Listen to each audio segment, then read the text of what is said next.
సాయిరామ్. సమర్థ సద్గురు సాయినాథ్ మహారాజ్ కి జై. ముందుగా మన సాయి కుటుంబ సభ్యులందరికీ నమస్కారం అండి. అందరూ కూడా సుఖంగా, సంతోషంగా, ఆరోగ్యంగా బాగుండాలని మనస్ఫూర్తిగా కోరుకుంటూ ఈరోజు వీడియో మొదలు పెడుతున్నాను. ఇక ఈరోజు వీడియోలో బాబాగారు ఏం చెప్పబోతున్నారు అంటే, షిరిడీకి వెళ్ళే వాళ్ళందరూ కూడా ఒక్కసారి ఈ వీడియో చూడండి, ఎక్కడ మోసపోకుండా మీకు ఉపయోగపడుతుంది అని చెప్పి పూర్తి వివరాలతో బాబాగారు మనకు ఈ వీడియోని అందిస్తున్నారండి. ఎవ్వరు కూడా మిస్ చేసుకోకండి. షిరిడీలో ప్రధాన ఆకర్షణ మనకు సాయిబాబా గారి ఆలయం. కానీ షిరిడీలో మరియు దాని చుట్టుప్రక్కల చూడవలసిన ప్రదేశాలు అనేకంగా ఉన్నాయి. నాసిక్, త్రయంబకేశ్వర్, అజంతా, ఎల్లోరా గుహలు, బీచ్లు, కోటలు, హిల్ స్టేషన్లు, ఇలా ఎన్నెన్నో ఉన్నాయి. మీరు గనక 3-4 రోజులు షిరిడీ ట్రిప్ ప్లాన్ వేసుకున్నట్లయితే ఇవన్నీ కూడా చూసి రావచ్చు. షిరిడీకి వెళ్ళిన తర్వాత ముఖ్యంగా చూడవలసింది ద్వారకామాయి. షిరిడీ దేవాలయం ప్రవేశం వద్ద గల మసీదు ద్వారకామాయి. ఇందులోనే బాబా గారు ఎక్కువ కాలం గడిపేవారు. అక్కడ ప్రతి సాయంత్రం బాబా ఎక్కువగా కాలం గడిపేవారట. అక్కడ ప్రతి సాయంత్రం బాబా దీపాలు వెలిగించేవారట. ఇందులో బాబా చిత్రపటం, అలాగే బాబా కూర్చోవటానికి వాడిన పెద్ద బండరాయి, పల్లకి మొదలైనవి భక్తులను ఆకర్షిస్తాయి. ఇకపోతే చావడి. ద్వారకామాయి మసీదుకు దగ్గరలో ఉండేదే చావడి. ఇదొక చిన్న ఇల్లు. బాబా గారు రోజు విడిచి రోజు ఇక్కడ నివాసం ఉండేవారు. ద్వారకామాయి నుంచి చావడికి బాబాను ఊరేగింపుగా తీసుకెళ్లే ఆచారం ఇప్పటికీ ప్రతి గురువారం నిర్వహిస్తున్నారు. అది కూడా మనం షిరిడీ సంస్థాన్ వాళ్ళ యాప్లో ప్రతి గురువారం లైవ్లో చూడవచ్చు. ఈ చిన్న ఇంట్లో బాబా గారు వాడిన చెక్క మంచం, తెల్ల కుర్చీలు ఆకర్షణీయంగా కనిపిస్తాయి. దర్శనం చేసుకుని బయటకు వచ్చిన తర్వాత గురుస్థాన్ దర్శనం కూడా మనం చేసుకోవచ్చు. గురుస్థాన్ అనేది వేప చెట్టు ప్రదేశం. బాబాను మొట్టమొదటిసారి చూడడం జరిగింది ఇక్కడే. ఇక్కడ అగరబత్తులను కానీ దీపాలను కానీ వెలిగిస్తే అన్ని రకాల రుగ్మతల నుంచి విముక్తి అవుతామని భక్తుల యొక్క విశ్వాసం. ఈ ప్రదేశాన్ని ఉదయం 5 గంటల నుండి రాత్రి 10 గంటల వరకు మనం చూడవచ్చు. ఇక రూమ్స్ విషయానికి వస్తే, మీరు షిరిడీకి వెళ్ళిన తర్వాత రూమ్స్ బుక్ చేసుకోవాలనుకుంటే షిరిడీ సాయిబాబా ఆశ్రమం ఒకటి, ద్వారావతి ఒకటి ఉంది, సాయి భక్తి నివాస్ అని ఒకటి ఉందండి. ఒక్కొక్క అకామిడేషన్ ఒక్కొక్క కాస్ట్ ఉంటుంది. 200 రూపాయల నుండి 500 ఉన్నాయి. ఏసీ, నాన్ ఏసీ ఇలా ఉంటాయండి. మీకు ఏది కావాలంటే అది చూస్ చేసుకోవచ్చు. ఫ్యామిలీతో వెళ్లే వాళ్ళు, చిన్నపిల్లలు ఉన్న వాళ్ళు వేడి నీళ్లు ఉండేలాగా చూసుకోవాలి. కాబట్టి 200 రూపాయల రూమ్స్ మీకు కావాలంటే అక్కడ వేడి నీళ్ళు అయితే దొరకవండి. మీరు కావాలంటే ఇలా రూమ్స్ కావాలంటే ఆన్లైన్లో డైరెక్ట్గా SST యాప్కి వెళ్ళి, అంటే షిరిడీ సాయి సంస్థాన్ ట్రస్ట్ అనే యాప్లో వెళ్ళి మీరు రూమ్స్ అనేవి బుక్ చేసుకోవచ్చు. షిరిడీకి ఒక్కసారి రీచ్ అయిన తర్వాత ఫ్రెష్ అప్ అయ్యి మీరు ఎన్నిసార్లు కావాలంటే అన్నిసార్లు దర్శనం చేసుకోవచ్చు. ఇంకొక విషయం, బాబా గారిని దర్శనం చేసుకునే సమయంలో గుర్తు పెట్టుకోండి, వన్స్ మీరు బాబా గారి దగ్గరికి రీచ్ అయినప్పుడు మీరు చూస్తున్నట్టుగా ఆయన కుడి చేతి వైపు ఆయన పాదాలు ఉంటాయి. కాబట్టి ఆ పాదకులను మీరు తాకాలి అంటే ఖచ్చితంగా మీరు లాస్ట్ లైన్లో నుండినే వెళ్ళాలి. అలా గుర్తుపెట్టుకోండి. లాస్ట్ లైన్లో నుండి దర్శనం చేసుకున్నట్లయితే బాబా గారి పాదాలనైతే మీరు తాకగలుగుతారు. అలా తాకిన సమయంలో బాబాగారి పాదాల మీద మీ చేతులు జోడించి ఉంచి, అక్కడ కొద్దిగా చిల్లర ఉంచి మీ మనసులో ఉన్న సంకల్పం చెప్పుకొని బాబాగారి దగ్గర అక్కడ పెట్టిన ఆ చిల్లర మళ్ళీ తిరిగి మీ జేబులో పెట్టుకొని తిరిగి రండి. మీకున్న సమస్యలు తీరడానికి బాబాగారు ఈ అవకాశాన్ని ఇస్తారండి. అలా పాదాల మీద నుండి తీసిన చిల్లరని సపరేట్గా మీరు జేబులో వేసుకోండి. ఎందుకంటే మీ దగ్గర ఉన్న చిల్లరలో కలిపి పెట్టుకుంటే మళ్ళీ దానిని వాడేసుకుంటే ఎలాంటి ప్రయోజనము ఉండదు. కాబట్టి దానిని జాగ్రత్తగా భద్రపరచుకుని మీ ఇంటికి తెచ్చుకుని బాబాగారి పాదాల మీద ఉంచి ప్రతి నిత్యం పూజ చేసుకోండి. మీకున్న కోరికలన్నీ కూడా నెరవేరడానికి బాబాగారు తప్పకుండా అనుగ్రహిస్తారు. ఇంకా బాబాగారి మందిరం చూసిన తర్వాత మీకు ఇంకా అక్కడున్న మంచి ప్రదేశాలు చూడాలి అంటే ఖండోబా మందిరం కూడా ఉందండి. అది ఎంతో దగ్గరలో ఉంది. బాబాగారి ద్వారకామాయి మందిరానికి చాలా దగ్గరలో బస్ స్టాండ్కి ఆపోజిట్లోనే ఖండోబా మందిరం అని రాసి ఉంటుంది. మీరు ఈజీగా దాన్ని ఐడెంటిఫై చేయొచ్చు. ద్వారకామాయి నుండి అక్కడికి వెళ్ళాలంటే 10 రూపాయల ఛార్జ్ చేస్తారండి. ఆటోలో వెళ్ళవచ్చు. ఒకవేళ కొత్త వాళ్ళు కనిపించినట్లయితే 15 రూపాయలు అడుగుతారు, లేదంటే 20 రూపాయలు అడుగుతారండి. షేర్ ఆటోలో 10 రూపాయలు ఇస్తే చక్కగా దిగబెడతారండి. ఇక ఖండోబా మందిరం ఇంకొక ప్లేస్ లో ఉందండి. అది కూడా అహ్మద్ నగర్, షిరిడీలోని అహ్మద్ నగర్ కోపర్గావ్ రోడ్ మార్గంలో ఉన్న పురాతన దేవాలయం ఖండోబా మందిరం. ఇది ఒక శివాలయం అని కూడా పిలుస్తారు. ఈ గుడి పూజారే బాబాను ఓం సాయి అని పిలిచారట. ఇంకా షిరిడీలోనే మీరు పంచముఖి విష్ణు వినాయక అని ఒక గుడి ఉందండి. ఇది మన ఆంధ్ర వాళ్ళే డెవలప్ చేశారు. దీన్ని కూడా మీరు చూడవచ్చు. షిరిడీ నుండి మీకు 3 కిలోమీటర్లు అవుతుంది, 3 నుండి 3.5 కిలోమీటర్ అవుతుంది. రాను పోను 6 కిలోమీటర్లు కావచ్చు. మాకైతే ఆటో ఛార్జెస్ 200 తీసుకున్నారండి. ఖండోబా మందిరము అలాగే పంచముఖి విష్ణు వినాయకని చూసి వచ్చాము. ఈ రెండింటిని చూడడానికి 200 రూపాయలు తీసుకున్నారు. ఆటో వాళ్ళ దగ్గర అడిగితే 5 దేవాలయాలు చూడటానికి 500 రూపాయలు తీసుకుంటాము అంటారు.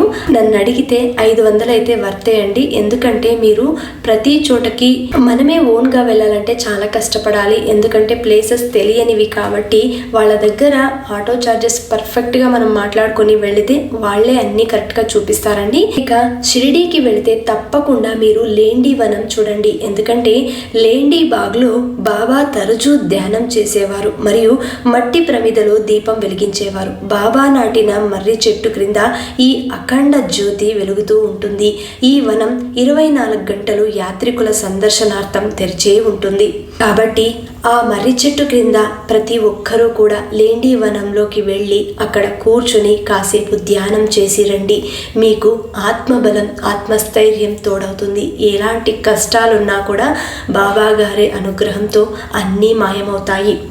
ఇకపోతే దీక్షిత్ వాడా మ్యూజియం, దీనిని మనం షిరిడీలోనే దర్శనమైన తర్వాత బయటికి వచ్చేటప్పుడు చూడవచ్చు. దీక్షిత్ వాడా మ్యూజియం షిరిడీలో ఉన్న చిన్న ఆసక్తికరమైన ప్రదర్శనశాల.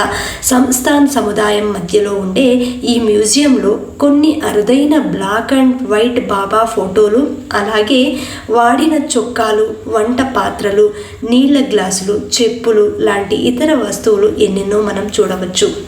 ఆ తర్వాత లక్ష్మీబాయి షిండే పాటిల్ బాబా గారు 9 నాణ్యాలను ఆమె చేతికిచ్చారు అని తెలిసిందే. మనం సాయి సచ్చరిత్రలో చదివాం.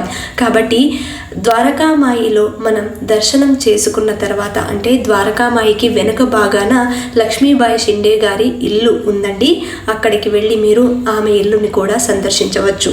ఇక షిరిడీలో ఇంతవరకు చూడవలసినవి అతి ముఖ్యమైనవి నేను చెప్పానండి. ఇక షిరిడీలో అంటే షిరిడీకి దగ్గరలో 200 కిలోమీటర్ల లోపు మనం 3 రోజుల నుండి 4 రోజుల ట్రిప్ వేసిన వాళ్ళు ఎక్కడెక్కడ ఏమేం ప్లేసెస్ ఉన్నాయి అంటే ముఖ్యంగా శని సింగనాపూర్ అనేది తెలిసిందే. శని సింగనాపూర్ షిరిడీకి 73 కిలోమీటర్ల దూరంలో ఉంటుంది. ఇక్కడ శనిదేవుని ఆలయం అనేది ప్రసిద్ధి. ఇక్కడ వింత ఏమిటంటే ఏ ఇంటికి తలుపులు అనేవి ఉండవు అని ప్రతి ఒక్కరి నోటిలో మనం విన్నాము. ఆ వింత మనం కూడా చూడాలి అంటే తప్పకుండా శని సింగనాపూర్ అనేది చూడవలసిందే. ఇకపోతే నాసిక్ అనేది షిరిడీకి 87 కిలోమీటర్ల దూరంలో ఉంటుంది. ఇది పవిత్రమైనదిగా భక్తులు భావిస్తారు. ఈ ప్రదేశం ఎంత గొప్పది అంటే శ్రీరాముడు వనవాస సమయంలో ఇక్కడ కొంతకాలం గడిపినట్లు పేర్కొన్నారు. ఎందుకంటే శ్రీరాముడి ఆనవాళ్లు నేటికి ఆ ప్రాంతంలో కనిపిస్తాయి. ఈ ప్రదేశంలో లక్ష్మణుడు శూర్పణఖ ముక్కు అంటే నాసికం అని కూడా అంటారు, కోశాడని. ఆ కారణంగానే దీనికి నాసిక్ అన్న పేరు కూడా వచ్చిందని చాలామంది నమ్మకం. ఇక నాసిక్లోనే త్రయంబకేశ్వర్ ఆలయం అనేది చాలా గొప్పది. నాసిక్ కొద్ది దూరంలోనే ఉన్న త్రయంబకేశ్వర్ ఆలయం దేశంలోకే ప్రముఖ జ్యోతిర్లింగ క్షేత్రాలలో ఒకటిగా పేరుగాంచింది. గోదావరి నది జన్మస్థానం కూడా ఇదే అని అందరూ అంటూ ఉంటారు. నాసిక్లో మరో ప్రధాన ఆకర్షణ పంచవటి. ఇక్కడ శ్రీరాముడు, సీతాదేవి కొంతకాలం పాటు ఉన్నారు. పూర్వం ఈ ప్రదేశాన్ని దండకా అరణ్యంగా అభివర్ణించేవారు. ఇక్కడ రాముని ఆలయం కలదు. అదే నేడు కాలారాం అని ప్రసిద్ధిగాంచింది. ఇకపోతే సీత గుహ, ఇది చాలా అద్భుతమైన అనుభవం కలది అండి. ప్రతి ఒక్కరూ కూడా షిరిడీకి వెళితే నాసిక్కి వెళ్ళిన తర్వాత సీత గుహ చూడనిదే రాకండి. ఎందుకంటే ఇది ఒక మంచి మంచి అనుభూతి చెందుతుంది. మీ జీవితంలో మరిచిపోలేని అనుభూతి అయితే ఈ సీత గుహలో మీకు దొరుకుతుంది. ఇక్కడే లక్ష్మణుడు శూర్పణఖ ముక్కు కోశాడన్నది కూడా ప్రసిద్ధి. ఇకపోతే త్రయంబకేశ్వర ఆలయం, ఇది కూడా నాసిక్కి దగ్గరలోనే ఉంటుందండి. 12 జ్యోతిర్లింగాలలో ఒకటిగా పేరుగాంచింది త్రయంబకేశ్వర ఆలయం. దీనిని త్రయంబకం అని కూడా పిలుస్తూ ఉంటారు. ఒక పురాతన హిందూ దేవాలయం. అలాగే ఈ క్షేత్రం నాసిక్ పట్టణానికి 28 కిలోమీటర్ల దూరంలో ఉంటుంది. త్రయంబకం లేదా త్రయంబకేశ్వర్ అని కూడా పిలుస్తూ ఉంటారు. ఈ క్షేత్రాన్ని గోదావరి జన్మస్థానంగా పిలుస్తారు. అయితే ఈ క్షేత్రానికి గోదావరి జన్మస్థానం కొన్ని వందల అడుగుల ఎత్తులో ఉంటుంది. ఇది నాసిక్ నుండి 24 నాక్షిక్ రహదారిలో ఉంది. ఇది హిందూ దేవుడు శివునికి అంకితం చేసిన దేవాలయం. మహారాష్ట్రలోని త్రయంబకేశ్వర్ వద్ద హిందూ వంశావళి నమోదు చేయబడిన 12 జ్యోతిర్లింగాలలో ఇది కూడా ఒకటి. పవిత్ర గోదావరి నదీ మూలం త్రయంబక సమీపంలో ఉంటుంది. ఇంకా ఈ ఆలయం యొక్క గొప్పతనం ఏంటి అంటే, మహాశివుడి లింగంలో బ్రహ్మ, విష్ణువు, మహేశ్వరుడు లాగా 3 కనులతో మనం దర్శనం చేసుకోవచ్చు అనేది విశేషం. ఇది చాలా అద్భుతమైనటువంటి అనుభవం అండి. ఒక్కసారి దర్శనం చేసుకుని రండి. ఎందుకంటే మన జీవితంలో చేసిన కర్మలు ఏవైనా ఉంటే అవి ఈ త్రయంబక ఆలయంలో మనం అడుగు పెడితే పూర్తిగా తొలగిపోతాయి. ఈ త్రయంబకుణ్ణి చూడాలి అంటే నాకైతే 3 గంటల సేపు పట్టిందండి. తిరుపతిలో క్యూ ఎలా ఉంటుందో దాదాపుగా దగ్గరగా నాకు అంతే విధిగా అనిపించింది. ఇక్కడ కూడా కంపార్ట్మెంట్ వైజ్ మనకు పంపుతారండి. నేనైతే 4 నుంచి 6 కంపార్ట్మెంట్లు దాటవలసి వచ్చింది. ఒక్కొక్క కంపార్ట్మెంట్లో 6 నుంచి 8 దాకా క్యూ లైన్స్ ఉంటాయండి. కాకపోతే చాలా టైం పడుతుంది. చిన్న పిల్లలతో వెళ్ళే వాళ్ళు ఏమైనా స్నాక్స్ కానీ నీళ్లు కానీ తీసుకెళ్ళండి. అక్కడున్న నీళ్ళైతే అంత బాగుండదు, బ్లీచింగ్ మిక్స్ ఉంటాయి కాబట్టి మనం తాగలేము. మీరు పిల్లలతో పాటు వెళ్ళే వాళ్ళు ఉంటే కనుక వీటిని తీసుకెళ్ళడం మంచిది అన్నది నా సజెషన్.